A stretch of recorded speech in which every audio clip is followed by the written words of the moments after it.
जय हिंद दोस्तों, कैसे हैं आप सब। यूनिक एग्जाम स्पीसीएस पर आप सबका स्वागत है। जैसा कि आप जानते हैं, आगामी कुछ महीनों में विभिन्न राज्यों के लोक सेवा आयोग, जिन्हें राज्य लोक सेवा आयोग कहते हैं, उनकी प्रशासनिक परीक्षाओं की प्रारंभिक परीक्षा होनी सुनिश्चित हुई है। उसमें करंट अफेयर का बहुत बड़ा हिस्सा रहता है, तो उसी को ध्यान में रखते हुए हम डेली करंट अफेयर डिस्कशन कर रहे हैं। और करंट अफेयर डिस्कशन में, करंट अफेयर्स में, डेली करंट अफेयर में क्या लेटेस्ट अपडेट हुआ है हम देखेंगे।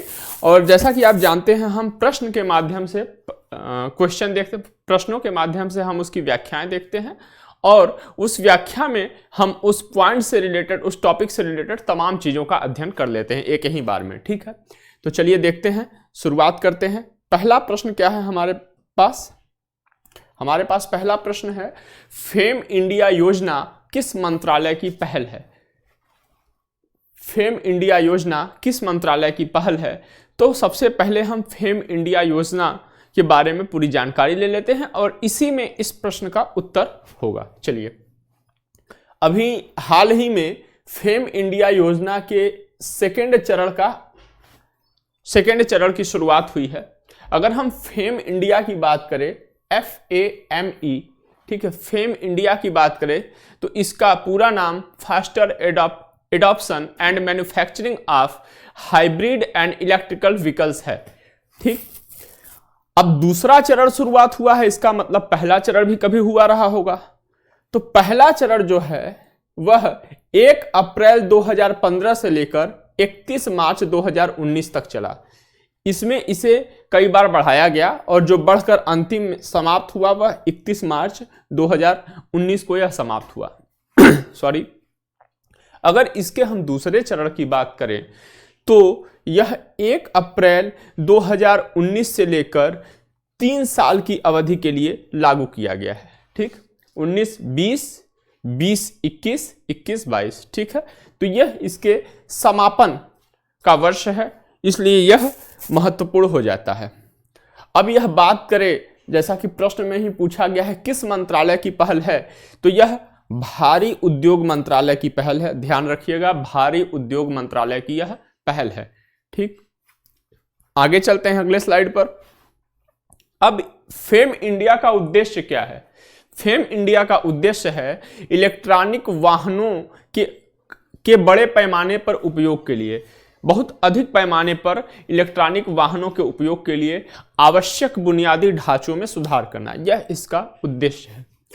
अब अगर ये उद्देश्य प्राप्त किया जाता है, मतलब कि जो इलेक्ट्रॉनिक वाहन है उनके उपयोग के लिए आवश्यक बुनियादी ढांचों में सुधार किया जाता है, तो क्या लाभ हमें मिलेगा? निश्चित तौर पर कुछ लाभ भी होगा। तो इससे यह होगा कि प्रदूषण कम होगा और ग्रीन हाउस गैस का उत्सर्जन कम होगा। मतलब ग्रीन हाउस गैस का उत्सर्जन कम होगा, प्रदूषण कम होगा, तो ग्लोबल वार्मिंग कम होगी। ठीक है, यह इसका लाभ है। आगे देख लेते हैं। यह टॉपिक खत्म हुआ। ठीक है, अब इसी टॉपिक में एक नया प्रश्न मिलता है। यहां पे क्या है? Electric vehicles. इलेक्ट्रिक व्हीकल्स क्या होते हैं? ठीक है, इसी से रिलेटेड अगला प्रश्न है। प्रश्न क्या है देखते हैं। इलेक्ट्रिक वाहनों में ईंधन के रूप में क्या प्रयोग किया जाता है? ध्यान रखिएगा, इससे प्रश्न, ईंधनों से प्रश्न बहुत आते हैं, बहुत अधिक आते हैं। तो इलेक्ट्रिक व्हीकल्स को बहुत अधिक सरकार प्रमोट कर रही है, तो यह भी प्रश्न पूछ सकता है। ठीक है, और निश्चित तौर पर अगर आप पढ़े रहेंगे तभी इसका आप सही उत्तर दे पाएंगे, नहीं तो आप गलत करके चले आएंगे। क्यों गलत करके चले आएंगे हम देख लेते हैं अभी। चलिए, इलेक्ट्रिक व्हीकल्स देखते हैं। इसमें जो ईंधन के रूप में प्रयोग होता है, यह आंशिक या पूर्ण रूप से विद्युत शक्ति के द्वारा चलती है। आंशिक मतलब कुछ हिस्सा, मतलब जैसे ये हो सकता है कि वह विद्युत शक्ति के द्वारा भी चलती है और जीवाश्म ईंधन के द्वारा भी चलती है। ठीक है, इसका कहने का मतलब यह है कि आंशिक या पूर्णतः विद्युत शक्ति के द्वारा चलती है। अब इसमें प्रयोज्य ईंधन, मतलब कौन से ईंधन इसमें प्रयोग होते हैं? तो जीवाश्म ईंधन का बहुत कम प्रयोग होता है या तो बिल्कुल नहीं होता है, दोनों हो सकता है। जीवाश्म ईंधन का बहुत प्रयोग भी हो सकता है, बहुत कम प्रयोग भी हो सकता है इलेक्ट्रिक विद्युत शक्ति के साथ, इलेक्ट्रिक पावर के साथ। थोड़ी मात्रा में जीवाश्म ईंधन का भी प्रयोग किया जा सकता है, या तो पूर्णतः विद्युत शक्ति का प्रयोग किया जा सकता है। ध्यान रखिएगा इसको, ठीक है। अब देखिए इलेक्ट्रिक वाहन के लाभ क्या है। यह परिवहन लागत को कम कर सकता है, परिवहन लागत को कम कर सकता है, पर्यावरण के अनुकूल होते हैं, इसलिए यह बढ़ते हुए प्रदूषण को कम कर सकता है, ग्लोबल वार्मिंग को कम कर सकता है, जैसा कि हमने अभी बात किया था, घटते प्राकृतिक संसाधनों जैसी समस्याओं को कम कर सकता है। जीवाश्म ईंधन जैसे कोयला, डीजल, पेट्रोल ये सब हो गए, तो इन पे आधारित जब तकनीकी का विकास होता है तो निश्चित तौर पर ये कम ही होते ही, ये संसाधन हमारे पास कम होते जाते हैं। तो ये जो संसाधन कम हो रहे हैं, इनको इलेक्ट्रिक वाहन क्या कर सकता है, इन समस्याओं को हल कर सकता है। अब देखते हैं, आगे बढ़ते हैं। अगला प्रश्न है, हाल ही में गोवा के किस हवाई अड्डे का नाम बदलकर, ऐसे प्रश्न पूछे जाते हैं, हाल ही में गोवा के किस हवाई अड्डे का नाम बदलकर मनोहर अंतरराष्ट्रीय हवाई अड्डा कर दिया गया। ठीक, अब देख लेते हैं, बहुत छोटा सा मतलब न्यूज है, बहुत अधिक इसमें जानकारी नहीं है, लेकिन फिर भी परीक्षा की दृष्टि से महत्वपूर्ण है। शहरों के नाम परिवर्तित हो, किसी भी मतलब संरचना का नाम परिवर्तित हो, एक्सप्रेसवे का नाम परिवर्तित हो, महत्वपूर्ण है। चलिए, मनोहर अंतरराष्ट्रीय हवाई अड्डा, अगर हम यह देखें कि इसका पहले क्या नाम था, तो ग्रीनफील्ड अंतरराष्ट्रीय हवाई अड्डा इसका नाम था, और यह उत्तरी गोवा के मोपा में स्थित है। कहां पे? उत्तरी गोवा के मोपा में स्थित है। अब हम गोवा की बात कर रहे हैं, तो जैसा कि आप जानते हैं हम लोग कैसे पढ़ते हैं, अब गोवा के बारे में कुछ महत्वपूर्ण चीजें देख लेते हैं, कुछ महत्वपूर्ण चीजें, सारा तो नहीं देख सकते। चलिए, इधर नहीं देखना है, पहले इधर देखना है। जब आप ये क्लियर करेंगे, ये आप जब याद रखेंगे, एग्जाम क्लियर करेंगे, तब आप गोवा का एंजॉय कर पाएंगे, ठीक है, क्योंकि उसके लिए पैसा लगता है। चलिए, अगर हम गोवा की बात करें, गोवा की राजधानी की बात करें, तो गोवा की राजधानी पणजी है। गोवा की राजधानी पणजी है। कहां पे है? ये देखिए, ये है गोवा की राजधानी पणजी, ठीक है। अब हम लगे हाथ कुछ यहां पे गोवा में अवस्थित पक्षी अभयारण्यों की बात कर लेते हैं, बर्ड सेंचुरी की बात कर लेते हैं, और वाइल्ड लाइफ सेंचुरी की बात कर लेते हैं, नेशनल पार्क की बात कर लेते हैं। तो परीक्षाओं में कई बार पूछा जाता है कि निम्नलिखित वाइल्ड लाइफ सेंचुरीज का क्या है, वाइल्ड लाइफ सेंचुरीज का उत्तर से दक्षिण की ओर क्रम लगाइए, ठीक है। तो इस हिसाब से यह महत्वपूर्ण है, और बाकी इसलिए भी महत्वपूर्ण है कि कौन सा पक्षी विहार, पक्षी अभयारण्य या जीव अभयारण्य कहाँ पे अवस्थित है, किस राज्य में अवस्थित है, ठीक है। यह दोनों दृष्टि से महत्वपूर्ण है, तो ध्यान रखिएगा। अगर हम इधर से उत्तर से दक्षिण की ओर चले, अगर हम इधर नॉर्थ से अगर हम चलते हुए साउथ की ओर आए, ठीक है, नॉर्थ से चलते हुए अगर हम साउथ की ओर आए, तो एक साइड से देख रहे हैं, पहले हम इसके ईस्टर्न साइड को देख लेते हैं, ठीक है, पहले हम ईस्टर्न साइड को देख लेते हैं, फिर पश्चिमी साइड पे देख लेंगे। तो यहाँ पे मांडेल वाइल्ड लाइफ सेंचुरीज है, सबसे ऊपर आएगा, ठीक। उसके बाद उसके जस्ट नीचे है भगवान Mahavir wild life sanctuaries and national park, ठीक। उसके जस्ट नीचे, भगवान महावीर के जस्ट नीचे क्या है, नेत्रावली वाइल्ड लाइफ सेंचुरीज है, ठीक है, सेंचुरी है। और नेत्रावली वाइल्ड लाइफ सेंचुरी के जस्ट साउथ में जस्ट नीचे क्या है, कोटियागो वाइल्ड लाइफ सेंचुरी है। हमने ये देख लिया, ये चार महत्वपूर्ण है। अब अगर हम देखें तो मांडेल, अब देखिए कौन किसके पूर्व में है या पश्चिम में है, कैसे पता चलेगा? एक मिनट में कलर थोड़ा चेंज कर लो जिससे कि आसानी से हो सके। चलिए, ब्लैक कलर लेता हूं। देखिए, अब ये बोंडला वाइल्ड लाइफ सेंचुरी कहाँ है, इसकी सटीक अवस्थिति क्या है, हम देख लेते हैं। देखिए, ये हो गया हमारा, अगर हम देखें तो ये नॉर्थ हो गया, ये साउथ हो गया, ठीक है। तो ये जो है मांडेल वाइल्ड लाइफ सेंचुरी के दक्षिण पश्चिम में अवस्थित है बोंडला वाइल्ड लाइफ सेंचुरी, ठीक है। और बोंडला वाइल्ड लाइफ सेंचुरी के उत्तर पश्चिम में अवस्थित है, सलीम अली बर्ड सेंचुरी, ठीक है, सलीम अली बर्ड सेंचुरी। ये महत्वपूर्ण बर्ड सेंचुरीज हो गई, नेशनल पार्क्स हो गए। और इसके बाद हम आगे चलते हैं। ठीक, गोवा से रिलेटेड हम महत्वपूर्ण चीजें देख लिए जो कि परीक्षाओं में पूछे जाते हैं या पूछे जा सकते हैं। और नॉर्थ से साउथ का जो क्रम होता है या ईस्ट टू वेस्ट का जो क्रम होता है, ये अधिकांश बार पूछा जाता है, अधिकांश बार पूछा जाता है, और ये परीक्षाओं में ये सबसे कठिन प्रश्नों में माना जाता है। चलिए आगे देखते हैं। राष्ट्रीय हरित हाइड्रोजन नीति के लिए आवंटित प्रारंभिक परिव्यय कितना है? प्रश्न क्या है, ध्यान से देखिएगा। राष्ट्रीय हरित हाइड्रोजन नीति के लिए आवंटित प्रारंभिक परिव्यय कितना है? ठीक है, मतलब कितने रुपए आवंटित किए गए हैं इस योजना के लिए या इस नीति के लिए। तो चलिए पहले इस नीति के बारे में देख लेते हैं, फिर इसका उत्तर इसमें आ जाएगा। अगर हम इस नीति की बात करें, राष्ट्रीय हरित हाइड्रोजन नीति की बात करें, तो इसको 4 जनवरी 2023 को प्रधानमंत्री की अध्यक्षता में केंद्रीय मंत्रिमंडल ने इसको मंजूरी दी। अब देखिए, एक होता है मंत्रिमंडल और एक होती है मंत्रिपरिषद। ठीक, तो मंत्रिमंडल और मंत्रिपरिषद में क्या अंतर है? अगर संभव होगा तो आप हमें कमेंट बॉक्स में बताइएगा। चलिए, अगर हम अगला पॉइंट देखें, राष्ट्रीय हरित हाइड्रोजन नीति का उद्देश्य क्या है? तो इसका उद्देश्य है भारत को हरित हाइड्रोजन और इसके डेरिवेटिव के उत्पादन के उपयोग और निर्यात के लिए एक वैश्विक केंद्र बनाना। कहने का मतलब यह है कि हरित हाइड्रोजन और हरित हाइड्रोजन से जो भी चीज बनाए जा सकते हैं, डेरिवेटिव के उत्पादन, उपयोग और निर्यात के लिए एक वैश्विक केंद्र के रूप में स्थापित करना। ठीक, अभी हमने कल देखा था कि पीएनजी में किस प्रकार से ग्रीन हाइड्रोजन मिक्स करके केवास में, जो कि सूरत में अवस्थित है, वहां पे उसका यूज किया जा रहा है। 5% उसमें मिलाया गया है। भारत में इस तरीके की ये पहली परियोजना है। ठीक है, उसी क्रम में हम आगे देख रहे हैं आज राष्ट्रीय हरित हाइड्रोजन नीति के बारे में। चलिए, अब अगर बात करें, जैसा कि प्रश्न में पूछा है कि आवंटित प्रारंभिक परिव्यय कितना है, तो यह 19,774 करोड़ रुपए है। परीक्षाओं में ऐसे प्रश्न पूछे जाते हैं जो महत्वपूर्ण, जैसे मनरेगा के लिए, शिक्षा के लिए, ऐसे प्रश्न पूछे गए हैं। इस आधार पे ये महत्वपूर्ण है।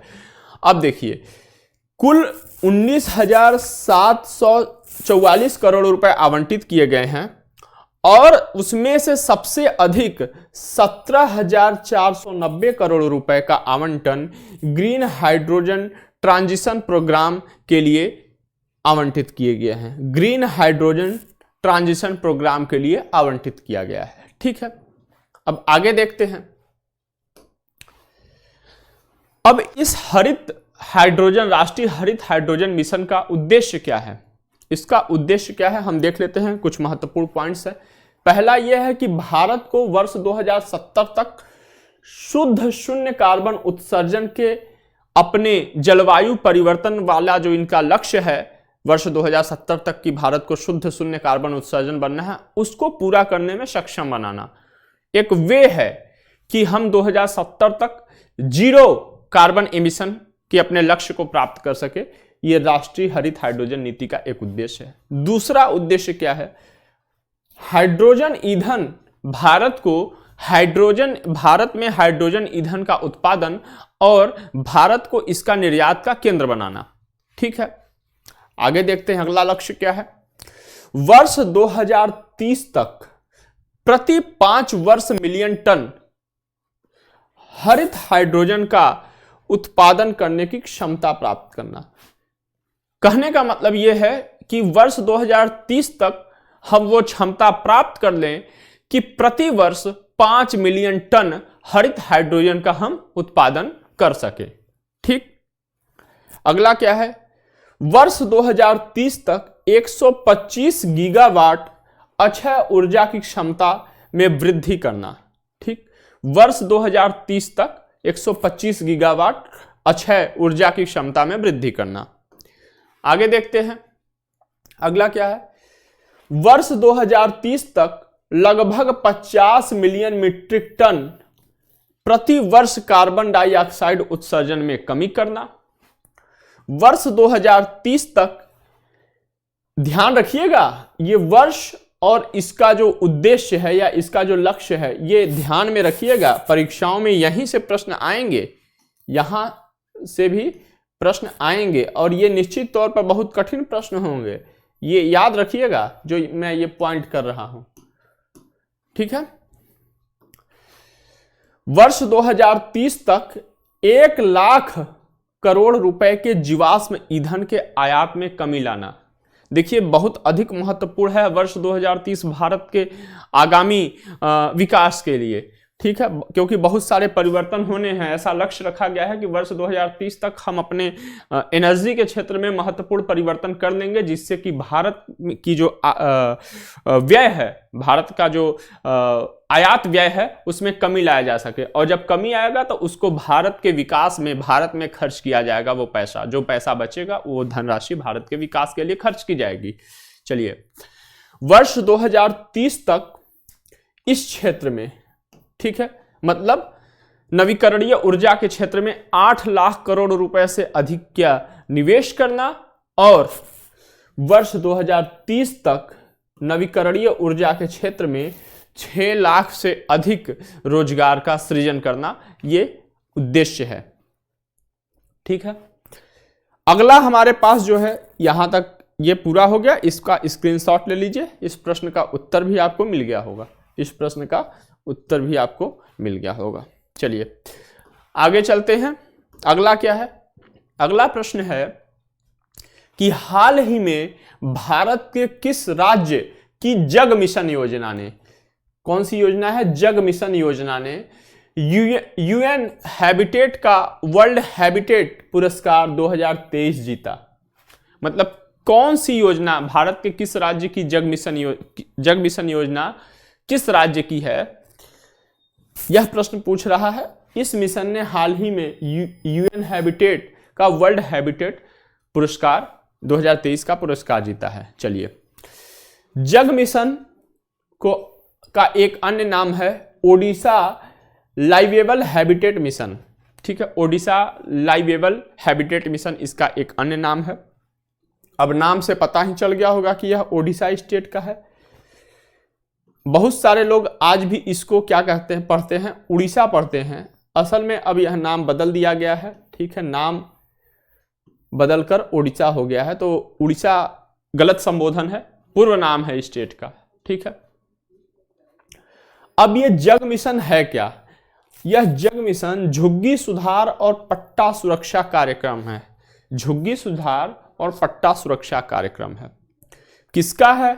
ओडिशा सरकार का। अब चर्चा में क्यों आया, क्यों हमने जग मिशन से रिलेटेड प्रश्न बनाया? क्योंकि यूएन हैबिटेट का इसने वर्ल्ड हैबिटेट पुरस्कार 2023 का कांस्य पदक जीता इसने। और ऐसा नहीं है कि यह पहली बार जीता है, इस मिशन ने पहली बार यह पुरस्कार जीता है। हाल ही में जो इसको पुरस्कार प्राप्त हुआ वर्ष 2023 में, यह दूसरी बार था, जबकि पहली बार वर्ष 2019 में ही यह पुरस्कार जग मिशन को दिया जा चुका था, ठीक है। आगे बढ़ते हैं, इसके बारे में और देखते हैं।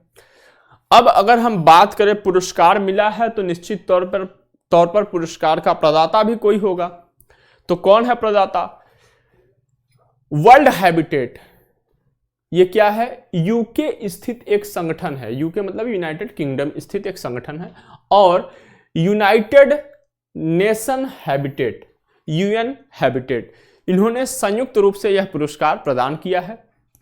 अब इस पुरस्कार का उद्देश्य क्या है? इसका उद्देश्य है प्रत्येक वर्ष दुनिया भर से अभिनव, उत्कृष्ट और क्रांतिकारी विचारों, परियोजनाओं, कार्यक्रमों की पहचान करके उनको बढ़ावा देना, उनकी क्रियान्वयन को मान्यता प्रदान करना इस पुरस्कार का उद्देश्य है। और प्रोत्साहित करना कि और भी देश और भी संस्थाएं ऐसा कार्य करें, ये इसका उद्देश्य है, पुरस्कार का उद्देश्य है। आगे और देखते हैं इसके बारे में। अब उसका तो देखिए, इसका तो उत्तर मिल गया, आगे और देख लेते हैं। इसी के साथ लगे हाथ जग मिशन योजना के बारे में देख लेते हैं, परीक्षा में पूछा जा सकता है। परीक्षा में क्या पूछा जाएगा? जब 2019 में दिया जा चुका है तो निश्चित तौर पर योजना या तो 2019 में शुरू हुई होगी या उसके पहले ही शुरू हुई होगी, ठीक है। तो देख लेते हैं प्रश्न क्या है। जग मिशन योजना का आरंभ कब हुआ था? ठीक, प्रश्न यह है कि जग मिशन योजना का आरंभ कब हुआ था। अब देखते हैं, मई 2018 में इस योजना का आरंभ हुआ और इस योजना का जो उद्देश्य था झुग्गी वासियों को भूमि पट्टा सुरक्षा प्रदान करना और उसे उन्नत करना। मतलब जो जहां पे जो रह रहे हैं, चूंकि वो स्थायी तौर पर वो उनका नहीं है, वो जमीन उनका, मकान उनका नहीं है, लेकिन जहां पे वो रह रहे हैं उनको हटाया ना जाए और उस भूमि पे जिस पे रह रहे हैं उसका उनको पट्टा दे दिया जाए। उसके द्वारा उनके आवास को सुरक्षित करना, झुग्गी वासियों के आवास को सुरक्षित करना इस योजना का उद्देश्य था। सबसे बड़ी बात है कि यह अपने तरह की दुनिया की सबसे बड़ी पहल है, सबसे बड़ी योजना है। ठीक, और इसका लक्ष्य क्या है? इस योजना का लक्ष्य क्या है? वर्ष 2023 के अंत तक, मतलब अंत इन द सेंस दिसंबर नवंबर के आसपास तक, ऐसा मतलब अंत तक यही कहा गया है, झुग्गी मुक्त होने वाला भारत का पहला राज्य बनाना। किसको? ओडिशा को। ठीक, इस मिशन की लक्ष्य है, इस मिशन की उपलब्धि है। ओडिशा के मुख्यमंत्री कौन है? नवीन पटनायक जी हैं। इसी लगे हाथ ये भी देख लेते हैं और लगे हाथ ओडिशा का मैप देख लेते हैं। ओडिशा को स्पर्श करने वाले भारत के अन्य राज्य देख लेते हैं। देखिए, करंट अफेयर या परीक्षाओं में जो भी प्रश्न आते हैं, ठीक है, वह कहीं ना कहीं करंट अफेयर से इन्फ्लुएंस होते हैं। भले प्रश्न इतिहास से आए, लेकिन समाचारों में कभी ना कभी उसकी चर्चा किसी न किसी रूप में हुई रही होगी। अगर हम करंट अफेयर को एनालाइज करें और उससे जो भी डेराइव हो रहे हैं टॉपिक्स, अगर हम उनको पढ़ें तो निश्चित तौर पर आगामी परीक्षा में सफलता के चांसेस बहुत अधिक बढ़ जाते हैं। तो उसी को ध्यान में रखते हुए ये किया जा रहा है। जैसे हमने जग मिशन देखा, ओडिशा देख लिया जग मिशन के साथ साथ, ठीक है। अब ओडिशा के मतलब स्पर्श करने वाले हम लोग स्टेट देख लेते हैं। चलिए, पुरी, ओडिशा में एक पुरी है, ठीक है। ये देखिए कहाँ पे है पुरी, ये है बंगाल की बे ऑफ बंगाल का, बंगाल को स्पर्श करता है, ठीक, बे ऑफ बंगाल को स्पर्श करता है, ठीक। मतलब ये पूर्वी तट पे स्थित है, बिल्कुल, ये देखिए। और भुवनेश्वर कहाँ है? ये देखिए कटक है।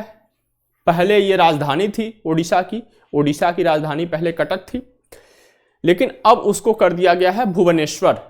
ओडिशा की राजधानी को कर दिया गया है भुवनेश्वर, ठीक है, याद रखिएगा।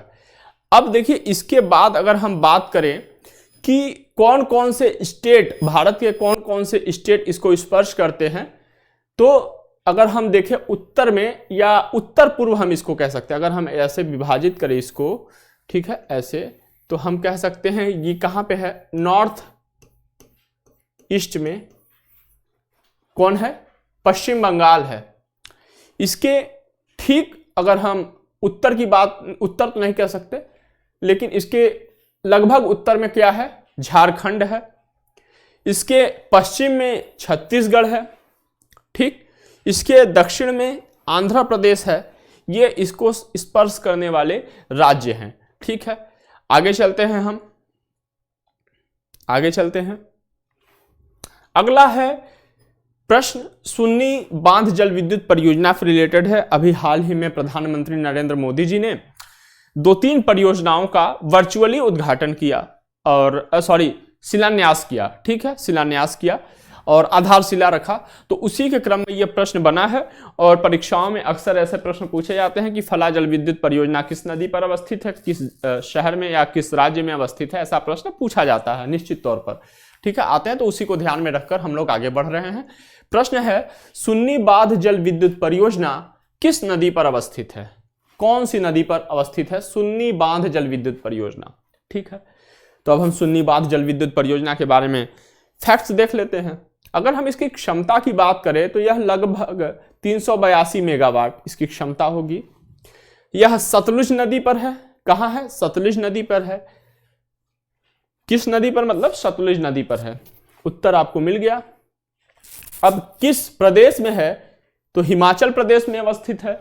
हिमाचल प्रदेश के किस जिले में है? तो शिमला और मंडी जिलों में, ठीक है, ये अवस्थित है, मतलब इसका विस्तार है, विस्तार क्षेत्र है।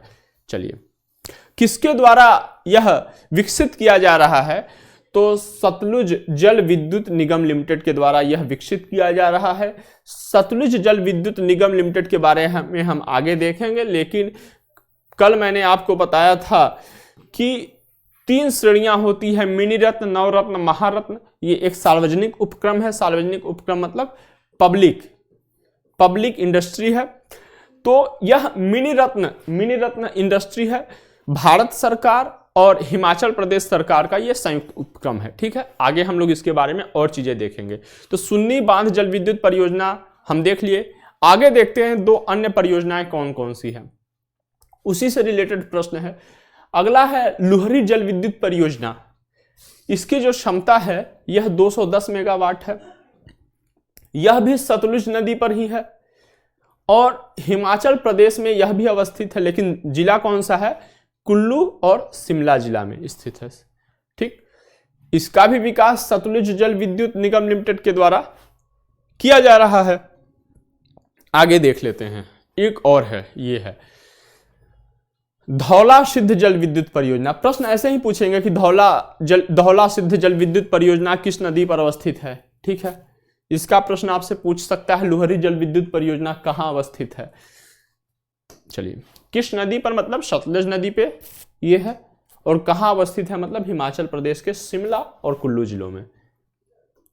चलिए, धौला सिद्ध जल विद्युत परियोजना, इसकी जो क्षमता है यह 66 मेगावाट है। किस नदी पर है?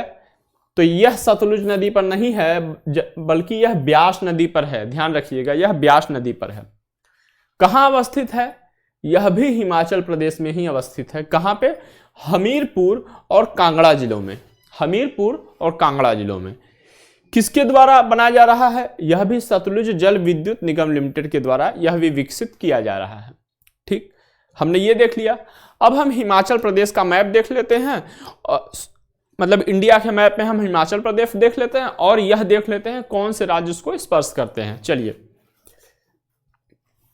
अगर हम पश्चिम से शुरू करें, वेस्ट से शुरू करें, ये साउथ हो गया, ये ईस्ट हो गया और ये नॉर्थ हो गया।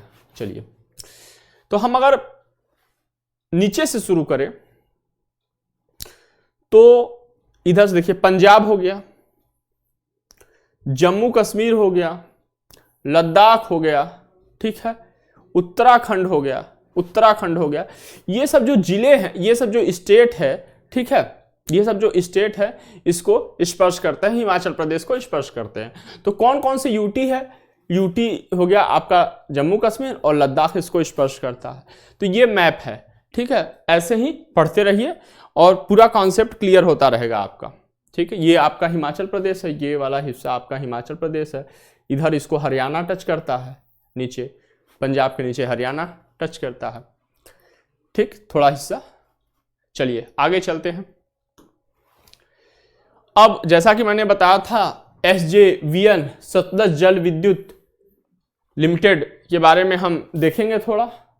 तो इसकी स्थापना 24 मई 1988 को करी गई थी। भारत सरकार और हिमाचल प्रदेश का, जैसा कि मैंने पहले ही बताया था, यह संयुक्त उपक्रम है। किसके नियंत्रणाधीन है? यह प्रश्न पूछता है कि किस नोडल मंत्रालय कौन सा है या किसके नियंत्रण में कार्य करता है। तो विद्युत मंत्रालय यह के नियंत्रण में कार्य करता है और मिनी रत्न के श्रेणी 1 का दर्जा है। मिनी रत्न के श्रेणी 1 का इसका दर्जा है और निश्चित तौर पर यह सार्वजनिक क्षेत्र का ही उपक्रम होगा, क्योंकि यह जब भारत सरकार और हिमाचल प्रदेश सरकार का उपक्रम है। तो चलिए आगे देखते हैं। अभी सतलुज नदी की बात हुई तो थोड़ा सतलुज नदी के बारे में देख लेते हैं। ऐसे ही हम लोग पढ़ेंगे, ठीक है, ऐसे ही पढ़ेंगे। केवल करंट अफेयर नहीं तैयार होगा, करंट अफेयर के साथ साथ जिससे रिलेटेड है, जहां से वो करंट अफेयर रिलेटेड है, वो सब्जेक्ट भी, वो टॉपिक भी हम लोग इसमें कवर करेंगे। यही इस सीरीज की, यही इस डिस्कशन की खासियत है। चलिए अब देखिए, सतलुज नदी के बारे में हम पढ़ेंगे, लेकिन प्रश्न हमसे क्या पूछ सकता है? बहुत इंटरेस्टिंग फैक्ट आपको मिलेंगे इसमें, परीक्षाओं में निश्चित तौर पर पूछे भी जाते हैं और बहुत लोकप्रिय प्रश्न रहे हैं परीक्षाओं के ये सब। तो देखिए क्या है, सिंधु नदी की सबसे पूर्वी सहायक नदी कौन सी है? बिना पढ़े कैसे हम लोग बता पाएंगे? सिंधु नदी की सबसे पूर्वी सहायक नदी कौन सी है? तो चलिए, जाहिर सी बात है कि सतलज नदी की बात हो रही है तो वही नदी होगी। चलिए सतलज नदी के बारे में हम थोड़ा देख लेते हैं, उसका उद्गम वगैरह क्या होता है, अन्य नाम क्या है, प्रवाहित कहाँ से होती है और किन नदियों में मिलती है। ठीक है, अगर हम बात करें तो इसका उद्गम कहाँ पे होता है? पश्चिमी तिब्बत में मानसरोवर झील के समीप एक राकसताल झील है, वहां से इसका उद्गम होता है। कहने का मतलब कहां से होता है? तो राकसताल झील से होता है, पश्चिमी तिब्बत में सतलज नदी का उद्गम। ऋग्वेद के नदी सूक्त में इसको सुतुद्री कहा गया है। देखिए हिस्ट्री भी आ गया, हिस्ट्री भी आ गया, ज्योग्राफी भी आ गया। ठीक है, अभी हमने यहां पे पॉलिटिकल मैप भी देखा था हिमाचल प्रदेश का, तो इसी तरीके से हम पढ़ते जाएंगे। ठीक है, गोवा में हमने वाइल्ड लाइफ सेंचुरीज देखी थी, तो इसी तरीके से हम पढ़ते जाएंगे। इसको शतद्री भी कहते हैं और ऋग्वेद में इसको शतुद्री के रूप में नदी सूक्त में नदियों का उल्लेख किया गया है ऋग्वेद में, तो उस वहां पे इसे शतुद्री कहा गया है। सिंधु की सबसे पूर्वी सहायक नदी है, ध्यान रखना है, सतलज नदी सिंधु की सबसे पूर्वी सहायक नदी है। मैप देख लेते हैं, मैप के बिना ज्योग्राफी कैसे पढ़ेंगे हम लोग? देखिए ये देखिए, सतलज नदी सबसे पूर्वी सहायक नदी, सिंधु नदी यहां पे है, सिंधु नदी यहां पे है। ठीक है, सिंधु नदी यहां पे है, ये देखिए इंडस ये जा रहा है, सिंधु नदी ये है, सतलज नदी ये है। ठीक है, ऐसे ही देखते चले जाएंगे, अभी हम लोग पढ़ते हुए आगे बढ़ते हुए देखते चले जाएंगे। सिंधु की 5 मुख्य सहायक नदियों, अब देखिए ध्यान रखिएगा, जो कई सहायक नदियां हैं लेकिन 5 उनमें से मुख्य है जो पंचनद का निर्माण करती हैं। और ऐतिहासिक रूप से ये जो भारत मतलब उत्तर भारत का पंजाब, ठीक है, और पाकिस्तान का पंजाब, वर्तमान पाकिस्तान का पंजाब है तो वो भी अपना ही। ठीक है, यहां पे ये प्रवाहित होती थी मुख्यतः। ठीक है, तो सिंधु की 5 मुख्य सहायक नदियों कौन सी नदियां? झेलम हो गई, चेनाब हो गई, रावी हो गई, ब्यास हो गई, सतलज हो गई। अब देखिए परीक्षाओं में क्रम ऐसे भी पूछता है कि सिंधु की पश्चिम से पूर्व की ओर जाने वाली सहायक नदियों का क्रम क्या है, मतलब पश्चिम से आपको वेस्ट से ईस्ट की ओर बढ़ते हुए आपको सिंधु की सहायक नदियों का क्रम बताना है। या तो यह भी पूछ सकता है कि पूर्व से पश्चिम की ओर जाते हुए सिंधु की सहायक नदियों का क्रम सजाइए। ठीक है, तो उसके लिए भी मैप महत्वपूर्ण है, अभी हम लोग देखेंगे। 5 मुख्य सहायक नदियां कौन सी है? झेलम, चिनाब दूसरी हो गई, रावी तीसरी हो गई, ब्यास चौथी हो गई और सतलज 5वीं हो गई। ठीक है, में सबसे लंबी है, ध्यान यह भी देना है कि सबसे पूर्वी नदी भी है और सबसे लंबी नदी भी है सहायक नदियों में। अब देखिए देख लेते हैं, ये देखिए मैप। अगर हम लोग बात करें, देखिए ये झेलम है, चिनाब है, रावी है, ब्यास है, सतलज है। तो यह क्रम है। अगर पश्चिम से अगर पूर्व की ओर जाएंगे तो यह क्रम है, झेलम, चिनाब, रावी, ब्यास और सतलज, यह क्रम है। इंडस नदी सबसे पश्चिम में ये है, इंडस नदी सबसे पश्चिम में है। ठीक है, ध्यान रखना है। तो सिंधु, झेलम, चिनाब, रावी, ब्यास, सतलज, ये क्रम है, हमको ध्यान रखना है।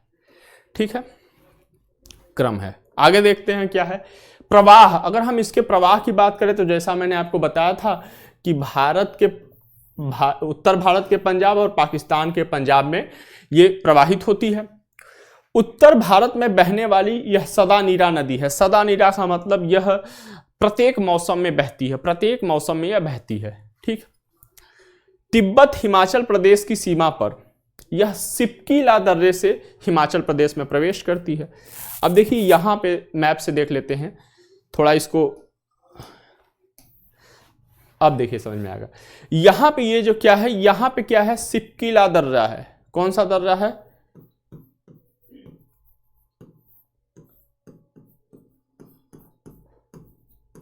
यहाँ पे सिपकीला दर्रा है, और ध्यान रखना है कि जो सतलज नदी है वह सिपकीला दर्रे के माध्यम से हिमाचल प्रदेश में हिमाचल प्रदेश में प्रवेश करती है, तिब्बत से हिमाचल प्रदेश में प्रवेश करती है। ठीक है, अब शिवालिक श्रृंखला को काटती हुई यह पंजाब में प्रवेश करती है। कौन? सतलज नदी।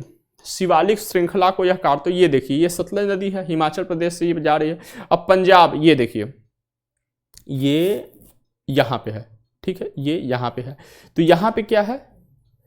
ये जो शिवालिक का क्षेत्र है, शिवालिक हिमालय का क्षेत्र है, सबसे दक्षिणी हिमालय, ठीक है, शिवालिक हिमालय का क्षेत्र। तो ये शिवालिक घाटियों को काटते हुए ये क्या करती है? प्रवेश करती है पंजाब में। ठीक, और पंजाब के मैदानी भागों में प्रवेश करने से पहले नैना देवी धार में गार्ज का निर्माण करती है। नैना देवी धार में क्या करती है? गार्ज का निर्माण करती है, और यहीं पर भाखड़ा नांगल बांध निर्मित हुआ है। भाखड़ा नांगल बांध किस नदी पर अवस्थित है, कहां अवस्थित है? परीक्षाओं में कितनी ही बार पूछा गया है। ठीक है, तो किस गार्ज के समीप अवस्थित है भाखड़ा नांगल बांध? नैना देवी धार गार्ज के समीप है, यह ध्यान रखिएगा। ठीक है, मैदानी भागों में इस गार्ज के सहारे प्रवेश करती है पंजाब के। आगे देखते हैं, पंजाब के कपूरथला के निकट हरिके नामक स्थान पर यह ब्यास नदी इसमें मिलती है। पंजाब के कपूरथला के निकट हरिके नामक स्थान पर ब्यास नदी सतलज नदी से मिलती है। अब देखिए ब्यास नदी कहाँ मिल रही है? ब्यास नदी कहाँ मिल रही है? यहां पे मिल रही है। अब थोड़ा सा, एक मिनट, कलर ही दूसरा कर दूं। ठीक है, ब्यास नदी कहाँ मिल रही है? ब्यास नदी देखिए ये मिल रही है। ठीक है, ये है ना ब्यास, ये ब्यास नदी ये है। हरिके बैराज का नाम हम लोगों ने सुना है, पढ़ा है। हरिके नामक स्थान पर यह मिलती है। किससे? सतलज नदी से। आगे रावी, चेनाब और झेलम नदियों के साथ, किन नदियों के साथ? रावी, चेनाब और झेलम नदियों के साथ सामूहिक जलधारा के रूप में सतलज कहां पे? मिठान कोट के पास सिंधु नदी से मिल जाती है। ठीक, अब मैप में देख लेते हैं। ये देखिए झेलम किस में मिल रही है? ये देखिए झेलम नदी किस में मिल रही है? चेनाब में मिल रही है। ठीक है, चेनाब नदी कहाँ आके मिल रही है? रावी नदी में मिल रही है। और ये कहाँ पे आके मिल रहे हैं? पूरे सतलज, चेनाब, रावी, ये पंचनद के पास यहाँ पे मिल रहे हैं। और ये सिंधु से कहाँ पे मिल रही है? ये मिठानकोट में मिल रही है। तो इस तरीके से जब हम पढ़ेंगे ना, अब कोई पॉइंट नहीं, इस तरीके से जब हम पढ़ेंगे ना तो हमको कई सारी चीज़ें एक ही साथ हमसे तैयार होती जाएंगी और हम परीक्षाओं में बहुत अच्छा कर पाएंगे। ठीक है, तो निश्चित तौर से जब आप पढ़ा करिए तो आपके पास क्या होना चाहिए? एक एटलस होना चाहिए। उससे आप करंट अफेयर जो भी पढ़े परीक्षाओं की दृष्टि से जो भी पढ़े, आप उसको तैयार करते रहें, वो भी देखते रहें। इससे क्या होगा कि जब आप बार बार देखेंगे कोई चीज़ ना, तो आपके दीर्घकालीन मस्तिष्क में वो बैठ जाएगा और बहुत अधिक समय तक, बिना कम मेहनत में, वो आपको बहुत अधिक समय तक याद रहेगा। ठीक है, तो आज इसी के साथ ये श्रृंखला समाप्त होती है और निश्चित तौर पर हम कल फिर कुछ नए अपडेट्स के साथ आपके सामने आएंगे। और सबसे महत्वपूर्ण बात यह कि 7 तारीख कल, मतलब 7 जनवरी से यूपीएससी 2023 के लिए हमारा क्रैश कोर्स 90 दिनों का क्रैश कोर्स आरंभ हो रहा है, जिसमें सेलेक्टेड कैंडिडेट्स आपको पढ़ाएंगे और वो पहले से हैं यूपीएससी सीएससी में वो सेलेक्ट हुए हैं, तो उनके द्वारा पढ़ाने का एक एज आपको मिलेगा और आपकी पढ़ाई को नई धार मिलेगी और निश्चित तौर पर वो आपकी यूपीएससी प्री में आपकी सफलता को सुनिश्चित करेगी। आप दिए हुए नंबर पे संपर्क करके आप अपनी स्लॉट बुक करा सकते हैं, सुनिश्चित करा सकते हैं। जय हिंद, जय भारत।